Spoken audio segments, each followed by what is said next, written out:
Paris থেকে ফিরে বাংলাদেশ হযরত শাহজালাল আন্তর্জাতিক বিমানবন্দরে অন্তর্বর্তীকালীন সরকারের প্রধান হিসেবে দায়িত্ব পাওয়া ডক্টর মোহাম্মদ ইউনূস বলেন, আজ আমাদের গৌরবের দিন, আনন্দের দিন। যে আন্দোলনের মাধ্যমে আমাদের বিজয় অর্জিত হয়েছে, এটাকে সামনে রেখে আমাদের এগিয়ে যেতে হবে।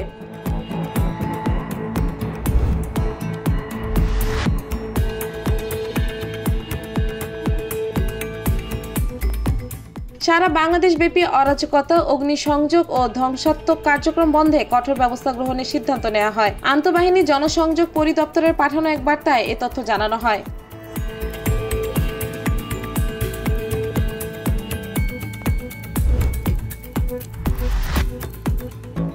বঙ্গভবনে শপথ অনুষ্ঠানের পর অন্তর্বর্তীকালীন সরকারের প্রধান উপদেষ্টা ডক্টর মোহাম্মদ ইউনূস বলেন, কথিত স্বৈরাচারী সরকার বিভিন্ন প্রতিষ্ঠানকে ব্যবহার করে ক্ষমতা কুক্ষিগত করে রেখেছিল। তিনি বলেন, বিভিন্ন চেষ্টায় ব্যবহৃত হয়ে যারা অপরাধ সংগঠিত করেছে তাদের আইনানুগ বিচারের মাধ্যমে শিগগিরই উপযুক্ত শাস্তি দেওয়া হবে।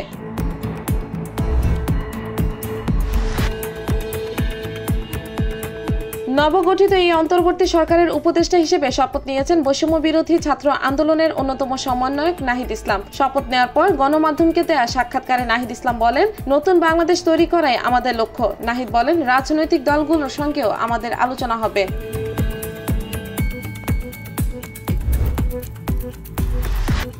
বাংলাদেশের অন্তর্বর্তীকালীন সরকারের সঙ্গে কাজ করতে আমেরিকা প্রস্তুত বলে জানান পররাষ্ট্র মন্ত্রণালয়ের মুখপাত্র ম্যাথু মিলার। ওয়াশিংটনে নিয়মিত ব্রিফিংয়ে ম্যাথু মিলার এই কথা বলেন। ম্যাথু মিলার বলেন, আমেরিকার পররাষ্ট্রমন্ত্রী অ্যান্টনি ব্লিংকেন বলেন যে অন্তর্বর্তীকালীন সরকার যেসব সিদ্ধান্ত নেবে সেগুলোতে বাংলাদেশের গণতান্ত্রিক মূল্যবোধ, আইনের শাসন ও জনগণের ইচ্ছার প্রতি সম্মান দেখাতে হবে।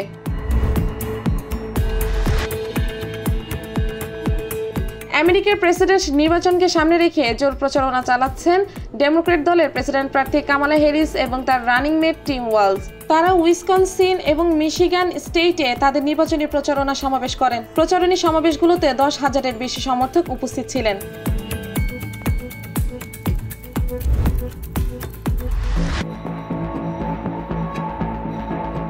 মুসলিম ও অভিবাসী বিরোধী দাঙ্গা সহিংসতার কারণে আতঙ্ক আর শঙ্কায় দিন কাটছে ইংল্যান্ড বসবাসরত মুসলিম সম্প্রদায়দের। প্রাণের ভয়ে ঘর থেকে বের হওয়া বাদ দিয়েছেন অনেকেই। সাম্প্রদায়িক সম্প্রতির জন্য সুপরিচিত শহরগুলো, ধর্মীয় স্থাপনা, অভিবাসী কেন্দ্রগুলোতেও চলছে তাণ্ডব।